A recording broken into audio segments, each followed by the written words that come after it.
يحمده وهو المحمود أبدا أبدا.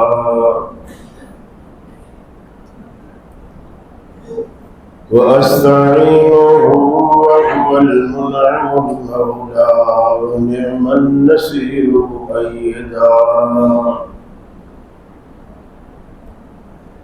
لا شريك له إلها واحدا أحدا فردا صمدا. وأشهد أن سيدنا وسندنا محمدا عبده ورسوله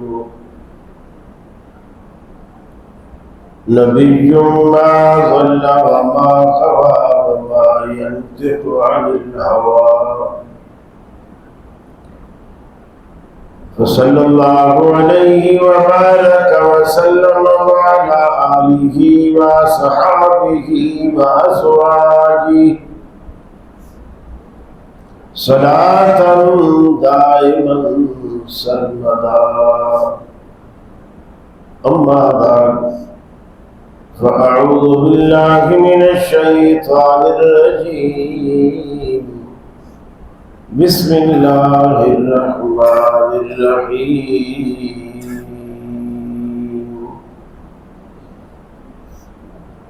إنما جزاء الذين يحاربون الله ورسوله ويسعون في الأرض فسادا أن يقتلوا أو يصلبوا أو تقطع أيديهم وأرجلهم من خلاف أو ينفوا من الأرض.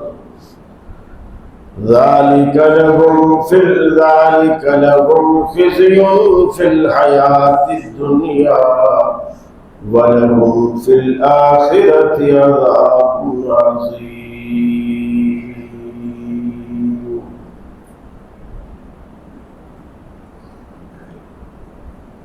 یہ مقصد ہے کہ دنیا سے جہالت دور ہو جائے، کلام اللہ سے مومن کا دل پرنور ہو جائے۔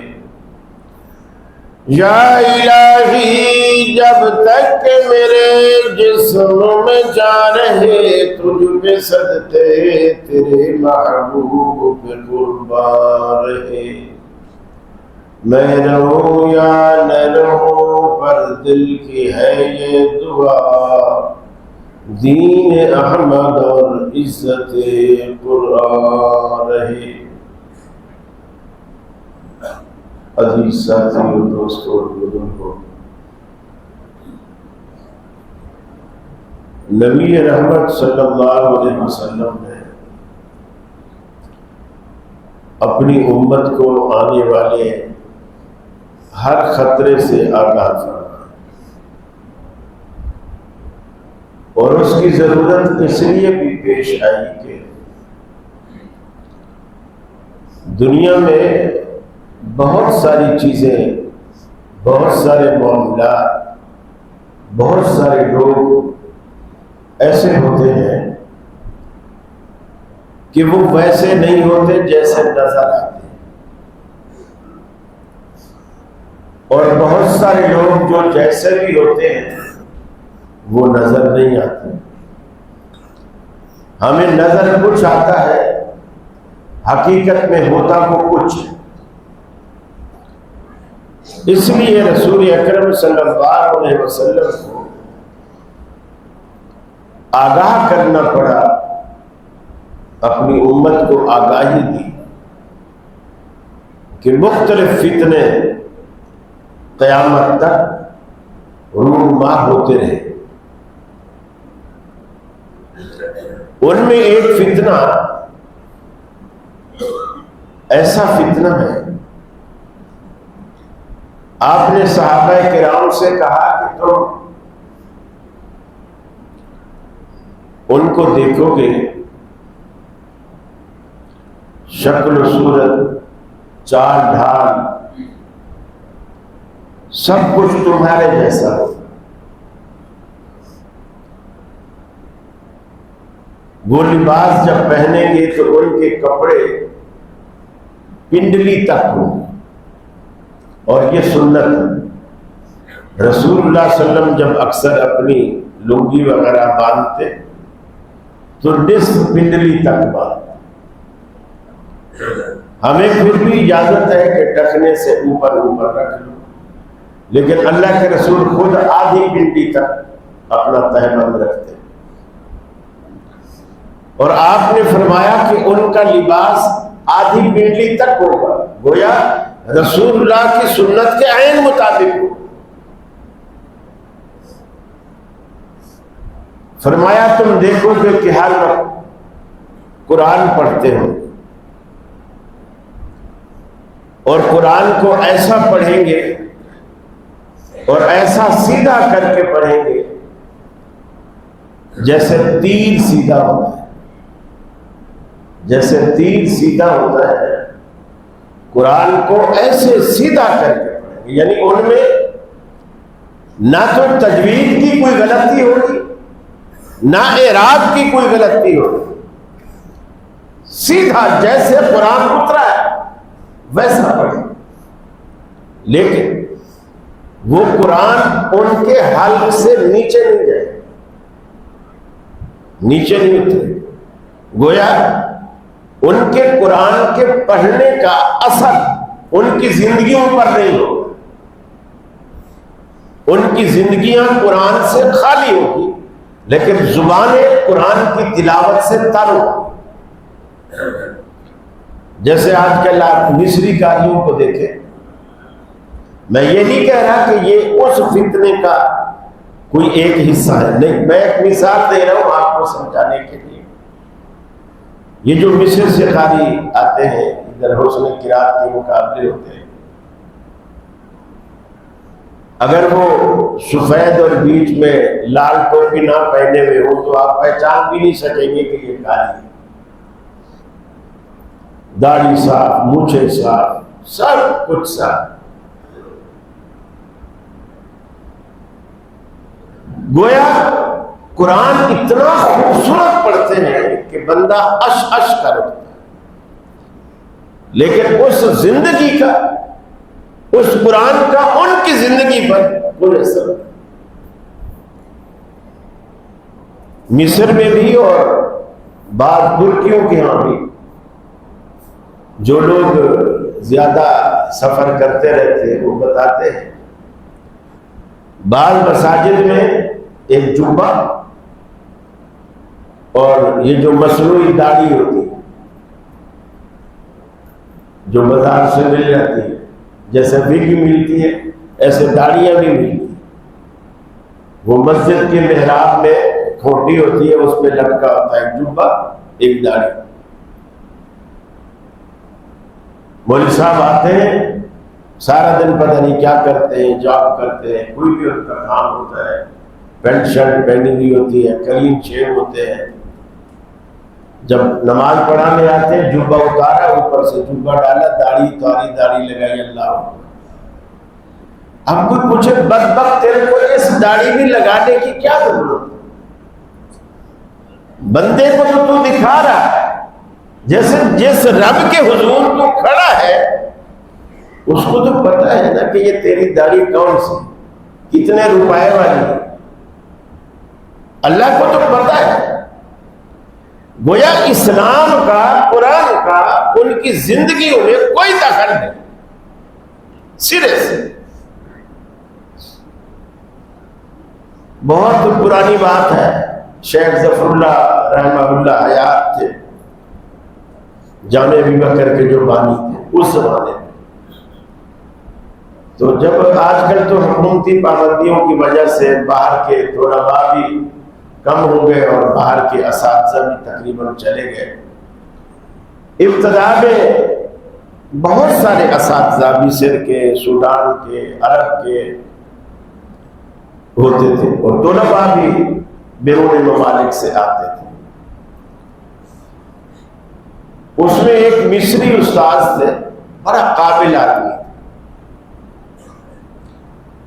ظاہر بات ہے وہ اتنا بڑا عالم اور داڑھی نہیں تھی چونکہ وہ مصر کا تھا، اس کی مصری گورنمنٹ نے یعنی تعیناتی کر دی در پاکستان۔ یہاں جو دیگر اساتذہ سے پاکستانی وہ داڑھی والے، وہ روز اس کو مشورہ دیتے ہیں، سمجھاتے ہیں کہ بھائی تو داڑھی رکھ لے، دین کا کام کرتا ہے، طلباء پر بھی اچھا اثر نہیں پڑتا۔ خیر اس نے ساتھیوں کے روز کہنے سے نہ رکھ، بڑی عمر کا تھا، سفید بال نکلے، سفید داڑھی ہو گئی بڑی سی، کئی سال رہا ہے۔ پھر جب اس کو مصر جانے کا ٹائم آیا اور اس نے یہاں سے نوکری چھوڑ دی اور مصر جانے لگا، تو جانے سے پہلے اس نے کام کیا، جامع بکر میں خط لکھا۔ وہ خط کسی استاد کے نام تھا یا مدیر کے نام تھا، مجھے اب صحیح یاد نہیں ہے۔ جب اس خط کو کھولا گیا، اس میں ایک رکا لکھا ہوا اور سفید داڑھی کے سارے جتنی بھی داڑھی تھی اس کو کاٹ کے، اس کو لپیٹ کے لفافے میں ڈال کے رکا کہ جی آپ کے کہنے سے میں نے رکھی تھی، اب میں جو کہ پاکستان چھوڑ کے جا رہا ہوں، یہ اپنی امانت آپ واپس لیں، یہ امانت آپ اپنی واپس لیں۔ یہ ایسا اس وقت ہوتا ہے جب بندہ یہ سمجھتا ہے کہ میں نے مرنا ہی نہیں، اللہ کی عدالت میں کھڑے بھی نہیں ہونا، کسی نے مجھ سے پوچھنا بھی نہیں۔ حالانکہ اللہ کے قرآن نے کہا یاتی یوم القیامت فردا، ایک بڑے سپریم کورٹ میں آپ کا مقدمہ اور اتفاق سے آپ کا بلاوا بھی آ جائے اور آپ کا وکیل ابھی نہ آیا، بندے کو پیچش لگ جاتے ہیں، میں کیا بولوں گا، وکیل آیا نہیں ابھی تک۔ اور اللہ کہتا ہے اللہ کی عدالت سے تو بڑی عدالت کوئی نہیں،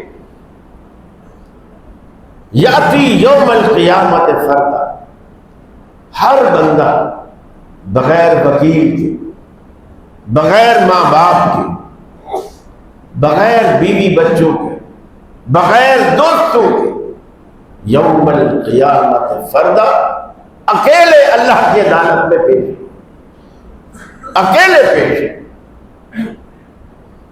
دائیں بائیں آگے پیچھے کوئی نہیں، صرف ایک کائنات کا بادشاہ ہے اور وہ بندہ ہے۔ یقین مانیے یہ تصور بندہ کرے، یہ تصور کرتے ہی انسان کا تو پیتا ویسے ہی پانی ہو جائے، باقی باتیں تو بات کی ہیں، اللہ کی عدالت میں وہ کھڑا ہو اکیلا، اور اللہ اس سے پوچھے، فرض کیجیے اس مصری سے یہ بھی پوچھے میرے بندے تو نے داڑھی رکھائی تھی؟ اب وہ بولے ہاں یا اللہ رکھائی تھی۔ اچھا پھر بولائی تھی؟ ہاں یا اللہ بولائی تھی۔ اب سوال ہو جائے کہ کیوں بولائی تھی؟ اس کیوں کا پھر بندے کے پاس کوئی جواب۔ آپ نے حضرت عائشہ سے کہا تھا جب انہوں نے پوچھا کہ اللہ کے رسول آسان حساب کیا ہوتا ہے، آپ اکثر دعا کرتے ہیں حاسبنی حسابا یسیرا، کہ میرا حساب آسان کرو، یہ آسان حساب کیا ہوتا ہے؟ آپ نے فرمایا عائشہ آسان حساب یہ ہوتا ہے کہ اللہ تعالیٰ بندے سے پوچھے ہی نہ کہ تو نے یہ کام کیوں کیا، اور اگر کسی سے کیوں کر کے اللہ نے پوچھ لیا تو عائشہ تو بتا پھر کس میں دم ہے جو اللہ کی کیوں کا جواب دے سکے؟ کون دے؟ تو دنیا میں بہت سارے لوگ جیسے ہوتے ہیں ویسے نظر نہیں آتے، اور جیسے دکھ رہے ہوتے ہیں ویسے ہوتے نہیں۔ آپ نے فرمایا صحابہ سے وہ قرآن کو تیر کی طرح سیدھا کر کے پڑھیں گے مگر قرآن ان کے حلق سے نیچے نہیں اترے گا۔ نمازیں ایسی پڑھیں گے، ایسی پڑھیں گے کہ تم جب اپنی نمازوں کو دیکھو گے تو تمہاری نمازیں ان کی نمازوں کے آگے ہیچ نظر آئے، تمہیں نظر آئے گا کہ تم کچھ بھی نہیں کر رہے۔ بندگی تو اصل یہ کر، بندگی تو اصل یہ کر رہے ہیں۔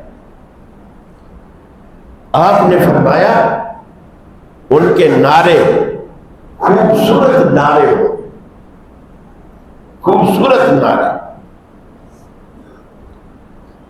جیسے مثال کے طور پر میں نعرہ آپ کو دوں، حرمت رسول پہ جان بھی قربان ہے، کتنا خوبصورت نعرہ ہے۔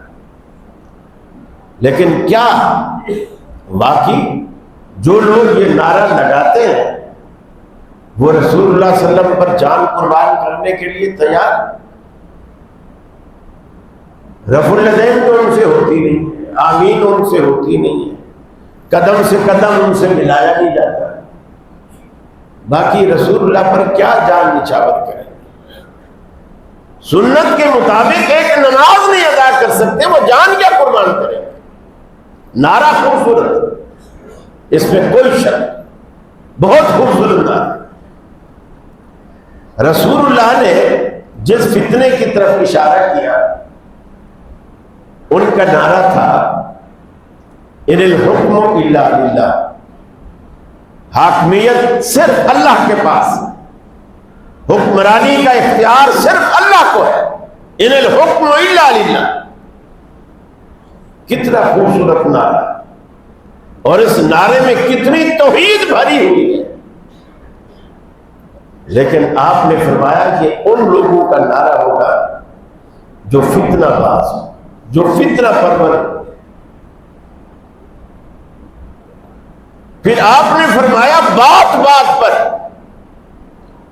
تمہیں قرآن کا حوالہ دیں گے، بات بات پر قرآن کا حوالہ دیں، سنت سے کوسوں دور ہوں گے۔ نبی کریم صلی اللہ علیہ وسلم مال غنیمت کی ایک ڈھیری کے پاس بیٹھے تھے اور آپ مجاہدین میں کچھ تقسیم کر رہے، جیسے مجاہدین میں مال غنیمت تقسیم کر رہے۔ ایک شخص آیا، نصف بنلی تک اس کی چادر تھی، سر سے گنجا تھا، ماتھا ابرا ہو تھوڑا باہر، رخسارے بھی ابرے ہو لیکن آنکھیں اندر دھنسی ہو، گویا آنکھوں والی جگہ پر گڈھے تھے، اندر دھنسی ہوئی، پیشانی بھی باہر، یہ رخسارے بھی باہر۔ یہ حلیہ حدیث میں صحابہ کرام نے بیان کیا۔ رسول اللہ صلی اللہ علیہ وسلم کے پاس آیا، سلام کیا، آپ نے جواب دیا، اور آ کر اس نے کہا اللہ کے رسول سے اتق اللہ، اللہ سے ڈر، اللہ سے ڈر۔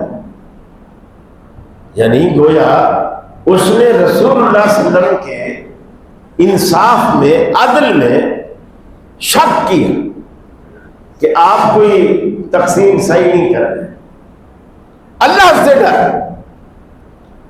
آپ نے فرمایا اگر میں اللہ سے نہیں ڈروں گا اور میں انصاف نہیں کروں گا تو پھر میرے بعد کون ہے جو اللہ سے ڈرے اور انصاف کرے؟ پھر آپ نے صحابہ سے کہا، دو طرح کی روایات، آپ نے فرمایا اس شخص کی اولاد سے، یا فرمایا اس شخص کی قوم سے، یعنی اس کی نسل سے یا اس کی برادری، اس کی قوم سے۔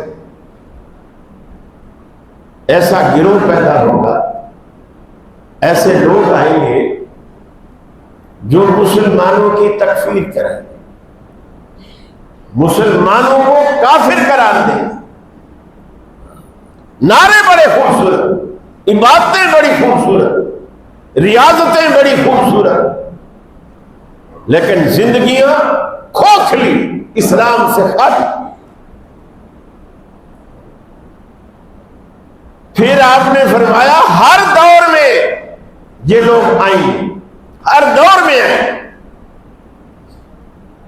اور آتے رہیں حتیٰ کہ آخری گروہ ان کا دجال کے ساتھ نکلے گا۔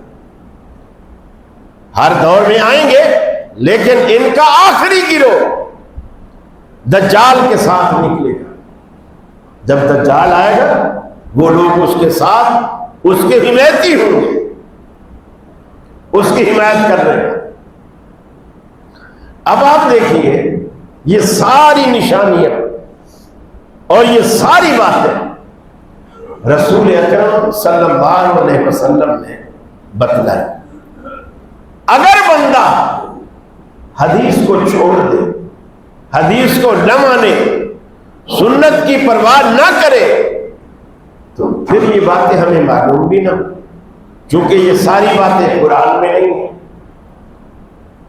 ساری باتیں قرآن میں نہیں ہے، بہت ساری باتیں اللہ تعالیٰ نے اپنے نبی پر چھوڑ دی ہے کہ اسے میرا نبی بیان کرے، اور اللہ کے رسول نے ان چیزوں کو، ان باتوں کو بیان فرمایا۔ پھر آپ نے فرمایا جیسے جہنم میں بچھو ہوں گے، سانپ ہوں گے، آگ ہوگی اور خطرناک چیزیں ہوں گی، اسی طرح جہنم میں کتے بھی ہوں گے۔ پھر فرمایا یہ جن کی نشانیاں میں نے بتلائی ہیں، پنڈلیوں تک ان کے کپڑے، سر کے گنجے، عبادتیں ایسی کہ تم اپنی باتوں کو ہیج سمجھو، قرآن ایسا سیدھا پڑے تیر کی طرح، لیکن زندگیاں قرآن سے خالی۔ فرمایا وہ جو جہنم کے کتے ہوں گے نا، وہ یہ لوگ ہوں گے جن کی نشانیاں میں نے بیان کی، اور حدیث میں انہیں خوارج کہا گیا۔ خوارج آج اس نام سے کوئی پارٹی، کوئی گروہ، کوئی جماعت، کوئی مسلک دنیا میں موجود نہیں ہے، البتہ اس ذہن اور اس فکر کے لوگ موجود ہیں۔ وہ کوئی اہل حدیث میں بھی ہو سکتا ہے، کوئی دیوبندیوں میں ہو سکتا ہے، وہ کوئی بریلیوں میں ہو سکتا ہے، وہ کوئی دیگر فرقوں میں ہو سکتا ہے۔ یہ ذہن اور یہ فکر ہو، باقی آپ کی طرح ہوگا سارا سسٹم، آپ پہچان بھی نہیں پائیں گے۔ البتہ مسلک کی اعتبار سے کوئی الگ سے کوئی جماعت اب اس دور میں موجود نہیں، لیکن یہ ذہن موجود ہے جو ہر جواب میں اکا دکا پایا جاتا ہے، اور یہ اہل بیت کے بے حد مخالف۔ نعوذ باللہ من ذالک، اگر کوئی شخص کھڑے ہو کر ابو بکر صدیق کے بارے میں کوئی ایسا نازیبا الفاظ کہہ دے، وہ فوراً حضرت علی کے بارے میں وہی الفاظ دہرا دیں گے جو اس نے سیدنا ابو بکر صدیق کے بارے میں کہے، یعنی بالکل بھی اس چیز سے نہیں دریغ کرتے کہ یہ دونوں صحابی رسول ہیں اور وہ داماد رسول ہیں اور ایک رسول کا سسر ہے، اس کی انہیں کوئی پرواہ نہیں۔ فرمایا انما جزاء الذین یحاربون اللہ ورسولہ،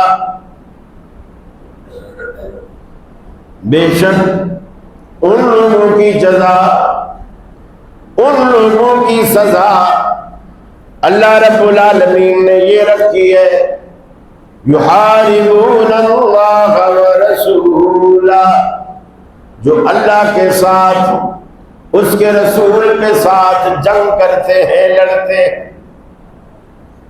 اللہ کے قرآن کی مخالفت کرنا، نبی کی سنتوں کی مخالفت کرنا، یہ اللہ کے ساتھ جنگ کرنے کے مترادف ہے۔ انما جزاء الذین یحاربون اللہ ورسولہ يَعْبُدُونَهُ وَيَسْعَوْنَ فِي الْأَرْضِ فَسَادًا، اور وہ زمین میں ہمیشہ کوشاں رہتے ہیں کہ زمین کے عمل کو تہس نہس کر دے، تاہو بالا کر دے، تباہ و برباد کر دے، زمین میں دنگا و فساد کو فروغ دے، یہ ان کی کوشش ہوتی ہے۔ وَيَسْعَوْنَ فِي الْأَرْضِ فَسَادًا، دنگا فساد زمین میں کرتے ہیں۔ اب اللہ نے کہا ان کی سزا کیا ہے؟ أَن يُقَتَّلُوا، ایک ہوتا ہے قتل، ایک ہوتا ہے تقتیل، یہ مبالغے کا صیغہ ہے جس کے معنی ہے قتل، شدت کے ساتھ قتل۔ قتل تو ہے تلوار ماری سرطن سے، یہ قتل ہے۔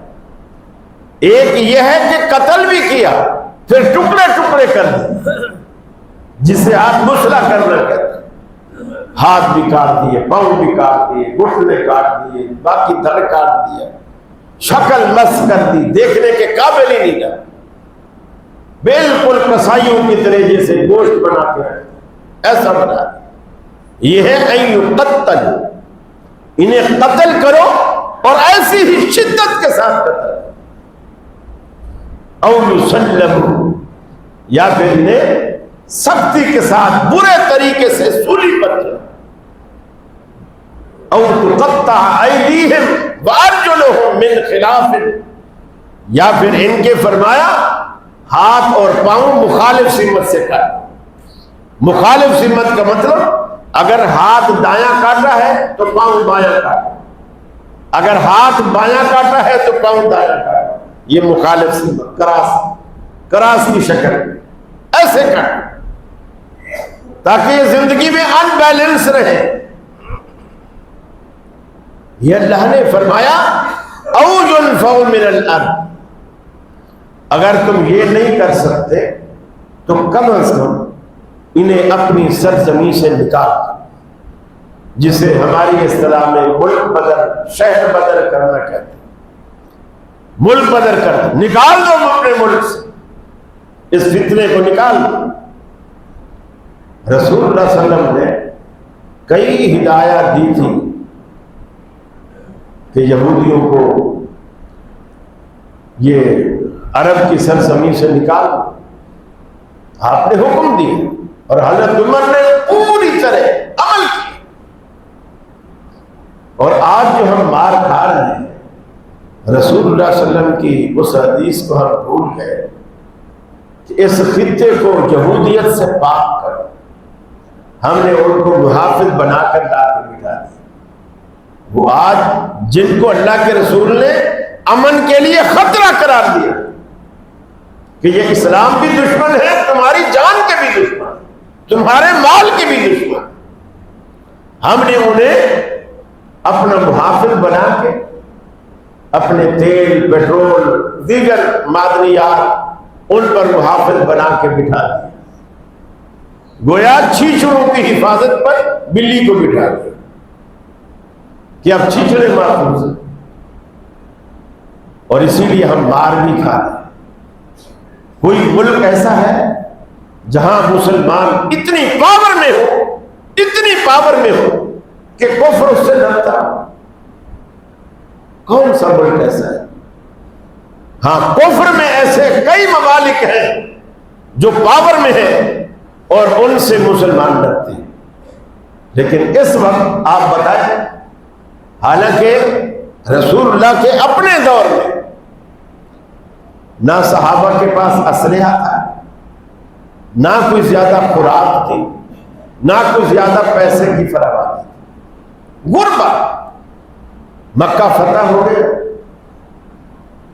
اللہ کے رسول کے پاس حضرت عمر آئے، انہوں نے کہا یا رسول اللہ صلی اللہ علیہ وسلم، مکہ فتح ہو گیا، اب ہم کافروں سے نہیں ڈرتے، کفر ہم سے ڈرتا ہے، ہم سے کفر ڈرتا ہے۔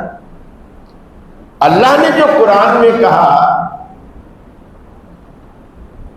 کہ ان تقصروا من الصلاة ان خفتم ان یفتنکم الذین کفروا، کہ تم اب سفر کی حالت میں نماز اس وقت قصر کرو جب تمہیں دشمن کا ڈر ہو کہ وہ تمہیں فتنے میں مبتلا کر دے گا۔ نماز سفر میں اس وقت قصر کرو جب تمہیں دشمن کا ڈر ہو۔ حضرت عمر نے کہا اللہ کے رسول فتح مکہ کے بعد ہمیں دشمن کا ڈر نہیں ہے بلکہ دشمن ہم سے ڈرتا ہے، دشمن ہم سے ڈرتا ہے، تو پھر بھی ہم نماز قصر کرتے ہیں، اس کی کیا وجہ؟ سوال آیا نا دل میں کہ قرآن تو کہتا ہے جب دشمن کا ڈر ہو تو قصر کرو۔ 4 رکعت والے فرض جو ہے وہ ہم 2 رکعت پڑھ لیتے ہیں، سنتے ساری معاف ہو جاتی ہیں، لیکن پھر بھی ہمارے پاکستانی اڑیل قسم کے لوگ ہوتے ہیں، لگے رہتے ہیں، سنتے ہیں، پڑھ رہے دھڑا دھڑ۔ بھی اللہ کے بندے جب تجھے 2 رکعت پڑھنے سے وہی ثواب مل رہا ہے جو 12 رکعت پڑھنے سے ملتا ہے تو تجھے کوئی بے وقوف ہی ہوگا۔ ایک ہی چیز 10 روپے کی مل رہی ہے، کوئی بے وقوف ہوگا جو اسے 100 روپے میں خریدے گا۔ یا تو ہو ثواب میں کمی، اللہ نے کہا ہو کہ بھی اگر سنتے ساتھ پڑھو گے تو ثواب تمہارا بڑھ جائے، بلکہ عین ممکن ہے کہ گھٹ جائے، ثواب گھٹ جائے۔ کیوں گھٹ جائے؟ کہ اللہ کہتا ہے میں نے تجھے رعایت دی، ثواب میں کوئی کمی نہیں کی، تیرے سفر کی وجہ سے تجھ پہ ترس کھا کے میں نے تمہیں رعایت دی اور تو پھر بھی اکڑو خان بنتا ہے، یعنی میں تو پوری پڑھوں گا، میں تو پوری پڑھوں گا۔ اور حالت یہ ہوتی ہے سڑکوں پہ فٹ پاتھوں پہ چادرہ بچھا کے پڑھ رہے ہوتے ہیں، پھر ٹرین کی بگل بجتی ہے، پھر جوتی ایک وہیں پڑی ہوئی ہے، ایک ہاتھ میں ہے، ایک پاؤں، بھاگے جا رہے، نماز چھوڑ کے بھاگے جا رہے۔ تو شریعت نے رکھا اس لیے ہے کہ 2 فرض پڑھ جان کرو، لیکن نہیں، لوگ اس کو نہیں قبول کرتے۔ حضرت عمر نے پوچھا جب دشمن کا ڈر جاتا رہا تو ہم کیوں نماز قصر کرتے ہیں اب بھی؟ آپ نے فرمایا اللہ نے تم پر صدقہ کر دیا، اللہ نے تم پر صدقہ کر دیا کہ اب ڈر ہو یا نہ ہو پھر بھی تم قصر کرو۔ اب اللہ کے صدقے کو قبول کرے بندہ، اللہ نے جب صدقہ کیا ہے تو بندہ اس کو قبول کرے، ورنہ ایسا وقت بھی آتا ہے بندہ بیمار پڑ جاتا ہے، اس سے 2 رکعتیں بھی نہیں پڑھی جاتی، پھر 2 رکعتیں بھی نہیں پڑھی جاتی بیماری میں، تو اللہ تعالیٰ جو رعایت دیتا ہے اس رعایت کو قبول کرنا چاہیے۔ بعض لوگ جمع نہیں کرتے، نہیں ہم نہیں جمع کرتے، یہ مولوی نے الٹی سیدھی پٹیاں پڑھائی، کیونکہ اگر جمع کریں گے وہ تو سنت کے مطابق ہو جائے گا، شیطان بھی پٹیاں پڑھا، اگر یہ جمع کرے گا تو سنت کے مطابق ہو جائے گا، اور جب اس کا کام سنت کے مطابق ہوگا اللہ کو پسند آئے گا، اور شیطان چاہتا ہی نہیں کہ اس کا کام اللہ کو پسند آئے، شیطان ایسی پٹیاں پڑھا۔ اللہ کے رسول جب کبھی سفر شروع کرتے، اگر کوئی نماز کا ٹائم نہیں ہے، مثلا آپ نے دن کے 10 بجے 11 بجے سفر شروع کیا اور یہ کسی نماز کا ٹائم نہیں، اب راستے میں جو ظہر کا ٹائم آ جاتا آپ ظہر کے لیے نہیں رکتے، ظہر کا ٹائم آ جاتا نہیں رکتے، سفر جاری رکھتے، جب عصر کا ٹائم آ جاتا اب آپ رکتے اور بلال سے کہتے اذان دو، پہلے آپ ظہر پڑھتے پھر آپ عصر پڑھتے، اسے کہتے ہیں جمع تاخیر، یعنی پہلی نماز کو مؤخر کر کے اگلی نماز کے ساتھ ملا کے پڑھتے۔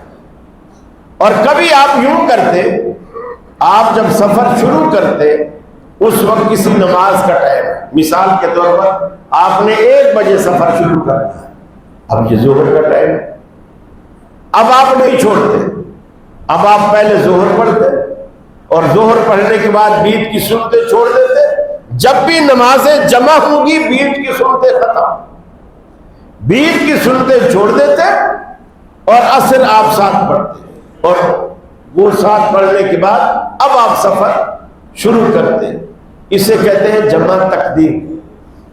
یعنی اگلی نماز کو پہلی نماز کے ساتھ ملا کر اس کے وقت سے پہلے پڑھنا۔ حنفی صرف ایک جمع کے قائل ہے اور وہ ہے جمع سوری، تیسری شکل ہے کہ ظہر کو اتنا لیٹ کرو کہ اس کا آخری وقت آ جائے اور عصر کو اتنا جلدی پڑھو کہ اس کا بالکل اول وقت ہو۔ ادھر آپ ظہر پڑھ کر سلام پھیرو، ظہر کا وقت ختم ہو چکا ہو، عصر کا وقت شروع ہو چکا ہو، تو اب آپ عصر بھی پڑھ لو۔ تو گویا دونوں اپنے اپنے وقت میں ہوئی، لیکن لگا ایسے کہ آپ نے جمع کی، لیکن جمع نہیں ہوئی بلکہ جمع جیسی شکل بن گئی۔ اللہ کے رسول نے یہ پابندیاں نہیں رکھی، آپ کی رعایت کو فائدہ اٹھاؤ، اللہ نے جو رعایتیں دی ہیں اس سے فائدہ اٹھاؤ۔ تو میں عرض کر رہا تھا حضرت عمر نے اس دور میں اسلحہ بھی نہیں، کچھ بھی نہیں، مسئلہ پوچھا کہ دشمن کا خوف نہیں، گویا اس وقت دشمن مسلمانوں سے ڈرتا تھا، مسلمان ان سے نہیں ڈرتے تھے۔ آج معاملہ بالکل الٹ ہے، کون ایسا ہے جو ہم سے ڈرتا؟ ہم سب سے ڈرتے ہیں سوائے اللہ کے، ہم سب سے ڈرتے ہیں، اور اسی لیے ڈرتے ہیں کہ اللہ سے نہیں ڈرتے۔ جو قوم، جو بندہ اللہ سے ڈرنے والا ہو جائے، اللہ اس کے دل سے سارے ڈر نکال دیتا ہے سوائے اپنے ڈر۔ ایک بڑی ذات کا ڈر جب اس کے دل میں ہو، پھر اسے چھوٹے ڈر، چھوٹے خوف اسے مرعوب کر ہی نہیں سکتے۔ ہم نے اللہ سے ڈرنا چھوڑ دیا، اللہ نے ہمیں بزدل بنا دیا، بزدل بنا دیا، ہر کسی سے ہم ڈرنے والے ہو۔ میرے بھائی، رسول اکرم صلی اللہ علیہ وسلم نے ہمیں ہر فتنے سے آگاہ کیا، ہر فتنے سے آگاہ کیا، اور فرمایا وہ ينفع من اللہ، یا اسے زمین سے، اپنی سرزمین سے نکال دو۔ ذالک لہم خزی فی الحیات الدنیا، یہ تو دنیا کی زندگی میں رسوائی ہے ان کے لیے۔ وَلَهُمْ فِي الْآخِرَةِ عَذَابٌ عَظِيمٌ، آخرت میں بہت بڑا عذاب ملنے والا ہے۔ بہت ساری قوموں کو، بہت سارے گروہوں کو اللہ رب العالمین دنیا میں بھی سزائیں دیتا ہے، آخرت میں بھی سزائیں دیتا ہے۔ جیسے اللہ کے رسول نے فرمایا یہ خوارج جہنم کے کتے ہیں، جہنم کے کتے ہیں۔ آپ اندازہ لگائیے، جس خارجی نے سیدنا علی المرتضیٰ رضی اللہ تعالیٰ عنہ کو شہید کیا، خنجر تیار کیا، دھار لگائی، زہر میں ڈبویا، حضرت علی پر حملہ آور ہوا، اور اس وقت جملہ اس کے منہ پر یہ تھا الحکم للہ لا لک یا علی، اے علی حکومت کرنے کا، اقتدار میں رہنے کا اختیار اللہ کو ہے، تجھے نہیں۔ اب یہ سر پھرے لوگ کہ اللہ تعالیٰ خود آ کے ادھر ممبر پر، کرسی پر، کہیں اللہ تعالیٰ اقتدار کی کرسی پر نعوذ باللہ آ کے بیٹھے گا اور وہ خود اپنی پولیس بنائے گا، اپنی فوج بنائے گا اور اقتدار سنبھالے گا۔ انسان کو خلیفہ اسی لیے کہا گیا ہے کہ اللہ جو عرش معلیٰ سے اپنے احکامات جاری کرتا ہے، اس کے جو نمائندے پیغمبر ہوتے ہیں وہ اس چیز کو دنیا پہ نافذ کرتے ہیں۔ پوری دنیا کا نظام اسی طرح چلتا ہے۔ اب اس کا جملہ دیکھو، بظاہر کتنی توحید نظر آتی ہے، لیکن اللہ کے رسول نے فرمایا یہ جہنم کے کتے ہیں۔ جملہ کیسا ہے؟ الحکم للہ، حکومت کا اختیار اللہ کو ہے، لا لک یا علی، علی تجھے نہیں۔ اور یہ اس وقت پیدا ہوئے جب سیدنا معاویہ، سیدنا علی اور عمرو بن عاص، یہ تینوں نے ایک مشورہ کیا جنگ جمل کے بعد کہ ایسا کرتے ہیں، لڑائی بڑائی ختم کرتے ہیں، ہم اپنے میں سے کسی کو ثالث بنا لیتے ہیں، ایک تم حضرت علی کی طرف سے ہو جائے، ایک حضرت معاویہ کی طرف سے ہو جائے، ثالث بنا لیتے ہیں، وہ دونوں بیٹھ کے سر جوڑ کے بیٹھے مشورہ کرے کہ ہمیں کیا کرنا چاہیے۔ جیسے انہوں نے دو ثالث بنائے، خوارج کا گروہ یہیں سے پیدا ہو، یہیں سے کرا۔ انہوں نے کہا بس تم نے کفر کر دیا، تم نے فیصلے کا اختیار اللہ کو دینے کے بجائے بندوں کو دے دیا۔ بعض ہوتا دیکھیے ہر چیز کی جو حد ہوتی ہے، وہ چیز جب حد سے تجاوز کر جاتی ہے تو وہ پھر رحمت نہیں رہتی بلکہ زحمت بن کر عذاب بن جاتی ہے۔ ایک وقت ہوتا تھا ہم کراچی میں میدانوں میں نکل کے نماز استسقاء پڑھتے، اللہ سے بارش کی دعا کرتے، اسی طرح پنجاب میں بھی، اور پھر اللہ نے وہ وقت بھی دیا کہ لوگ اللہ سے رو رو کر دعائیں کر رہے تھے کہ یا اللہ اس پانی کو روک دے، ہمیں نہیں چاہیے اس پانی کو روک دے۔ کیوں کہ وہ جب ضرورت سے زیادہ چیز ہو جاتی ہے وہ عذاب بن جاتا ہے، ضرورت سے زیادہ چیز۔ توحید اللہ کے رسول نے بتا دی کہ توحید کیا ہے، اس کی حد کیا ہے، اس کا پیمانہ کیا ہے۔ یہ جو خوارج کے پاس توحید ہے اسے توحید نہیں کہتے، اسے توحید کا حیضہ کہتے ہیں، حیضہ۔ میرے بھائی ہر چیز شرک نظر آئے، ہر چیز کفر نظر آئے، اور اقتدار اللہ کا ایک ٹھیک ہے، اللہ کا ایک حق ہے، اس کا مطلب یہ ہے کہ دنیا میں اللہ کے قانون کو نافذ ہونا چاہیے۔ یہ مطلب نہیں ہے کہ اللہ خود آ کر کوئی نافذ کرے گا۔ اللہ سے دعا ہے اللہ رب العالمین مجھے بھی اور آپ کو بھی عمل کی توفیق عطا فرمائے، اور ہر قسم کے فتنوں سے رب العالمین ہمیں محفوظ رکھے۔ وآخر دعوانا الحمدللہ۔